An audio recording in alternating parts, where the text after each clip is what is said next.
भारत माता की जय। भारत माता की जय। बीजेपी बीजेपी जिंदाबाद जिंदाबाद, जिंदाबाद। बीजेपी बीजेपी जिंदाबाद जिंदाबाद, जिंदाबाद। আজকে জয়নিং সফল হলো সফল হলো, সফল হলো। আজকে জয়নিং সফল হলো সফল হলো। আমি আজকে ভারতীয় জনতা পার্টিতে যোগদান করলাম, একটি রাষ্ট্রবাদী পার্টি, এবং সারা ভারতবর্ষ তথা সারা বিশ্বে একটা লার্জেস্ট পার্টি যাকে বলে, যে সবাই ভারতবর্ষের প্রায় 22টি রাজ্যে বিজেপি এখন শাসন ক্ষমতায় আছে। তো সেখান থেকে নরেন্দ্র মোদীর উন্নয়ন এবং রাষ্ট্রবাদী চিন্তাভাবনা, এটা আমাদের প্রত্যেকটা ভারতীয়র মধ্যে এটা থাকা উচিত যে আমাদের কাছে আগে দেশটা আগে বড়।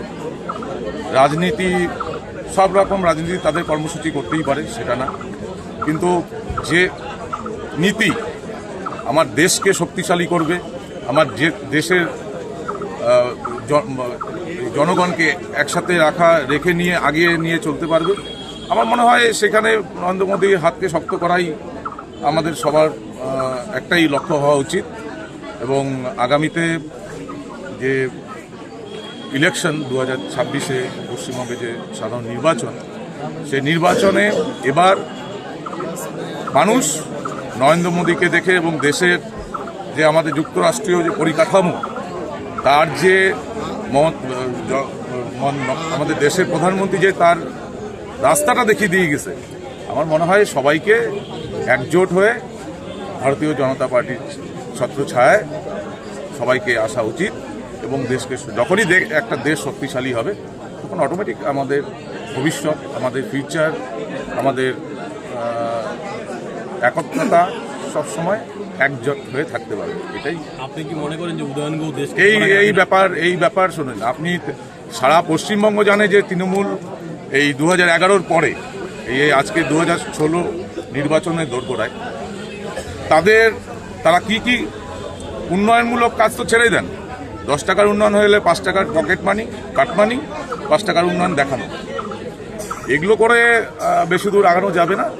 সুতরাং মানুষ বুঝে গেছে তৃণমূলের আসল চরিত্রটা।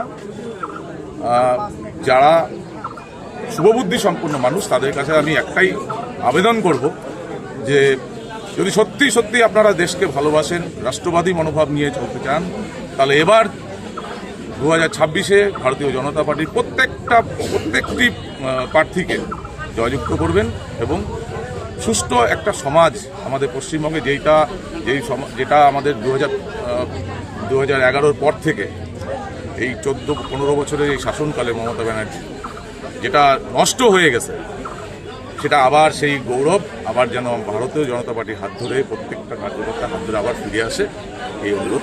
আপনি আগে কোন দলে ছিলেন, আপনার পরিচয় কি? দেখুন, এর দল, আমি ছাত্র জীবন রাজনীতি থেকে আমি বামফ্রন্ট করতাম। আপনারা সবাই হয়তো জানেন আমি কলেজ রাজনীতি থেকেই রাজনীতিটা আমি শুরু করছি। তারপরে 2021-এ আমাকে বলপূর্বক আমাকে তুলে নিয়ে এসে তৃণমূল কংগ্রেসে যোগদান করায় আমার ইচ্ছার বিরুদ্ধে।